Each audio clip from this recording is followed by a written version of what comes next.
السلام عليكم ورحمة الله، وأهلا بكم في الملعب الأولمبي حيث يجري سباق 300 متر لحفر الأنفاق والمخصص للخلد.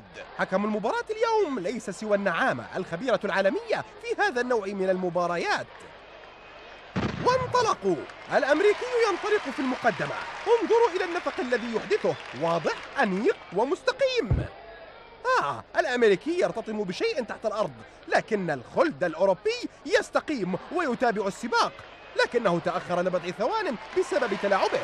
والآن الآسيوي في الطليعة، انظروا كيف يندفع، إنه يتخطى الأوروبي عند المنعطف، هذا خطر جدا.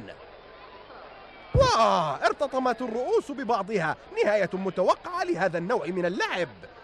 الخلد الإفريقي والأسترالي يتمايلان لتفادي الاصطدام الحاصل ويخرجان من الحلبة، أصبحا تحت المدرجات. إنه الهلع أيها المشاهدون، لكن السباق مستمر والصراع أيضا مستمر.